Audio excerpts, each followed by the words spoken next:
Two households, both alike in dignity. In fair Verona where we lay our scene. The first time I read Romeo and Juliet, I was like, this is weak, I don't get it. This ain't got nothing to do with my life. Now, when I read it, it's like, this is what's going on in my neighborhood right now, Richmond, California. Welcome to my city. Last weekend, we had a shooting every night. And one night, we had 2 shootings. So we have a gang problem. It's about North versus Central. The reason why we are fighting is because our parents was fighting. My little brother, it was really easy for him to be a thug. It's in his bloodline. When I was a little kid, I always envisioned myself being somebody important. I want to be one of the biggest drug dealers in Richmond. Nah, the Bay Area. Well, first of all, how's your day going today? Everything's going good? It's good. Did you meditate this morning? I did. Did you join in on that? Not with him, but personally. Personal yeah. thing, okay. Yeah. So, first of all, I really enjoyed this documentary, Romeo is Bleeding, sorry. Romeo is Bleeding.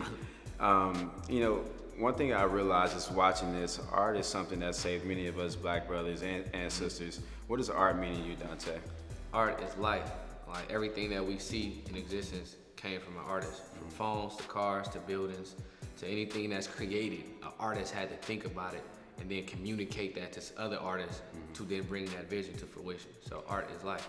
Man, just watching the documentary and, just seeing your neighborhood, it made me realize that there are so many Richmonds across the United States.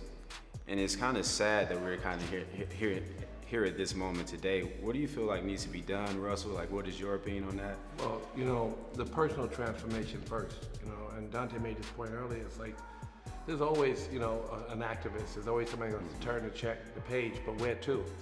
You have to operate from the self, the big self, not the small one. And then that needs a little perspective and a little transformation, personal transformation. You have to be what you imagine for the world. So that's a really critical process. And through a movie like this, Donte gets to really dig deeper in the poetry he writes, the work that he does. It's for purpose, and I think people can follow his lead. And you can't, somebody said, well, the world will still be the same. Well, no, the people you affected will be different. And you will be different as a result. And so there's this process of giving and getting. And if he's given all these good things and this inspiration to so many people, he's growing. He's not a gangbanger. He's not a drug dealer. He's not the things he was planning on being. He said in the movie, I'm gonna be a big drug dealer, biggest in Richmond. And he thought really big. I'm gonna be the biggest in all Oakland, everything. I'm gonna be the biggest in all. That was his aspiration, and his aspiration changed. Because he imagined himself into something even bigger. He didn't know he was gonna make 18, and now here he is teaching students and saving their lives. And he's an activist in his community. So anyway, I want to just say this movie is transformative for all who see it. And it's very important people see it because it's not because it's a piece of work or they need to feel it. They're going to feel it when they see it. It's going to be inspiring and they're going to enjoy it. Everybody who sees this movie will enjoy it. And it's really an important message I want to get out because the movie will speak for itself. And that transformation he made, every kid can make. They need sometimes inspiration or examples. He's an example. Yeah, I really think this film is kind of like the epicenter of talking about our black community. And I think this reminds me of, Ho's new album, 444, where he says, please don't die over the neighborhood that your mom's renting. Why do you think the black community is so attached to, just our neighborhoods where we don't own property in it? We don't have nothing else. Everything we did have was stripped from us when we was brought up over here. Or for those who was native, got kicked out and moved to the other side of this country, and then it was renamed and reclaimed by somebody else. So everything that we have has been an aspiration to be like those who had oppressed us. Fancy things and nice things. And it's like, if I don't at least own this neighborhood, then what do I have? I don't have my language, I don't have my name. So all I have is the connections to the people that grew up in this spot. So it's like, it's really about the memories of the neighborhood. It's not really the property. It's just like, this is all that I have. That's a good point.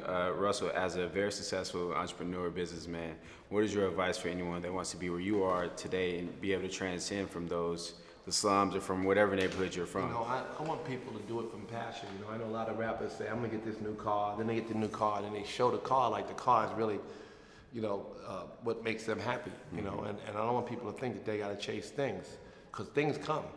Needing nothing attracts everything. So I want them to operate from a calm space, and I want them to do things that take them inside, like Donte did. Take them inside so they can know something bigger than the small stuff that's being sold to them in the world. Art's a transformative vehicle, and I want people to take it, and I had a fundraiser yesterday, and Public Enemy formed. We raised over $1 million. It's a big deal, Art for Life. We do it every year for 20 years, just to give a few people, because millions and millions of people are locked out of art. Donald Trump just took more money out of the arts. Just to give, it gives awareness, and we serve a few, but there's so many kids who have no chance to practice and appreciate art. Agreed. And it's important. Anybody can do poetry. Everybody can sit down and write, and that's important to get people writing, get people expressing themselves. And final question, do we have a Def Jam poetry coming still? And is Chance the Rapper really attached to it? Well, it was his idea. They're talking now. Hopefully the deal will get done, but there's a lot of great poets right now. Yeah. Spit something for him right now. Come on, man, let's get it. Spit something right now. Same one? Yeah, spit the same one, please. As morning dew graze across cracked bottles and torn plastic and uncultivated soil, in a crammed place rumbles an appetite. Deep inside Section 8 housing, beneath a rusted ceiling with iron tears and a quivering pit bellows off the cliff notes to Yah. Here lies a brown boy who awakes to a molding frost setting into his bones. The third morning this week he struggled to climb out from his weeping puddle, search through rubble for watered ground to plant his weary feet. It's the pieces of watching your best friend head explode in front of you. The sight, mind-blowing to say the least, don't you think?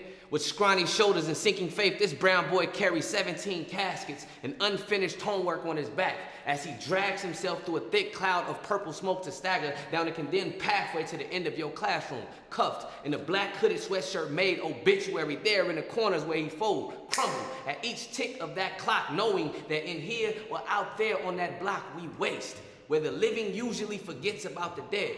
And is that why these teachers don't see us? Donte, Russell, thank you for your time. Very much appreciated. We've seen that, right?